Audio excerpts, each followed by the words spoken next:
Have you ever stopped to think about how your daily tinkering with ChatGPT, how that connects to, say, White House policy, or these massive new data centers, or this huge global tech race? Well, today, that's exactly what we're going to do. We are connecting all those dots. We're taking the biggest AI headlines out there and weaving them into one single story. So let's dive in, and we'll start right where it all begins, at our desks. And this quote, it just nails it. This sets the stage perfectly. AI has officially graduated, It's moved from being a neat little feature in your apps to the fundamental tech that's driving corporate strategy and even national agendas. It's not an add-on anymore, it's the new infrastructure. Okay, so let's start where this whole revolution really begins for most of us, right at our desks. We hear about AI all the time, but who is actually using it, day in and day out? I mean, this is the big question, right? Every manager, every policymaker, they all want to know, is this still just a bunch of hype, or has AI become a standard part of the toolkit for the average worker? Well, guess what? We finally have some actual numbers.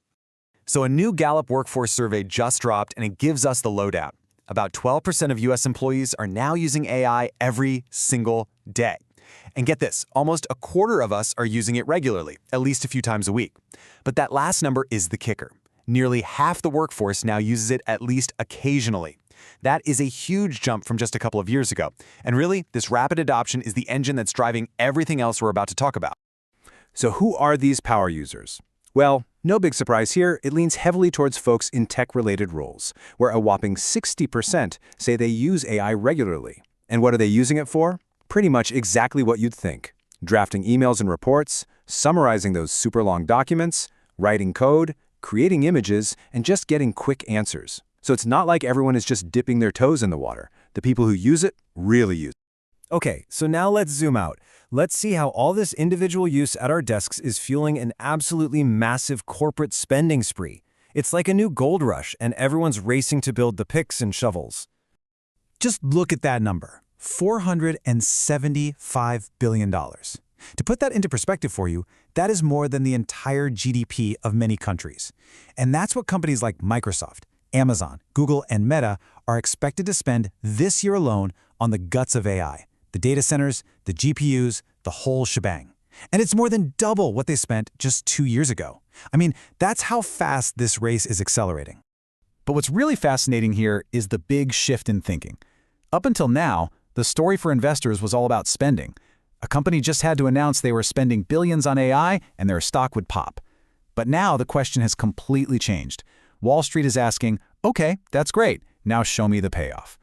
The narrative has to shift from we're building cool stuff to this is actually profitable.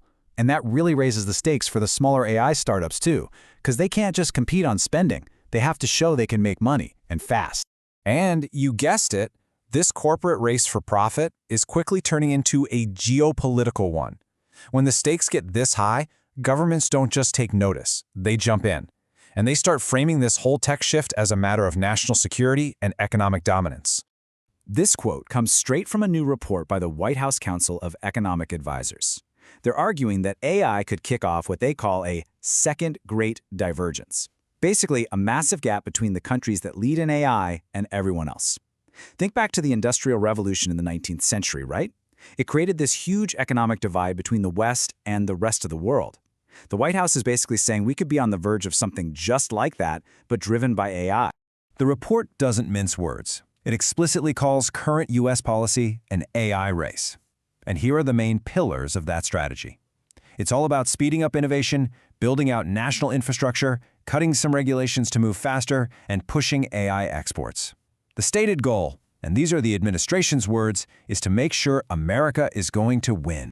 So we've got individuals using it, corporations spending billions, and governments setting policy. But what's actually being built underneath all of this? What's the next layer of technology that's going to support this whole ecosystem? What does the future hardware even look like? We can kind of break down the latest moves into 3 key areas. First up, hardware. OpenAI just confirmed it's building its own physical device. Why? Well, the thinking is, if you can control the device you talk to every day, that might be just as important as controlling the AI model itself. Second, smarter networks. There's a new hub in London that's using AI to manage the explosion of wireless data, trying to make our connections faster and more solid. And third, safety. That same London hub is also tackling the huge problem of figuring out when an AI starts to think in weird or unsafe ways, which is, pretty critical before we deploy these things everywhere. And all this new infrastructure, it's being built to support the next big thing, what everyone's calling agentic AI. Okay, so this is not just a chatbot that answers your questions anymore.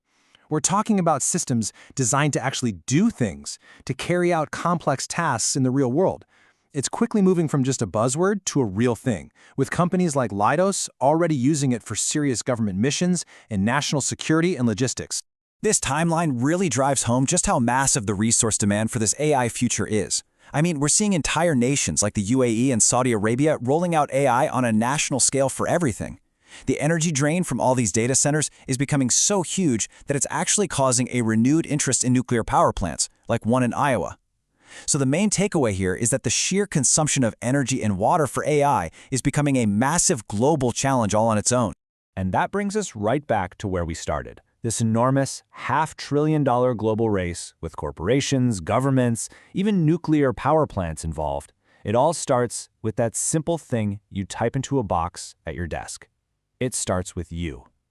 The real question is, where does it all go from here?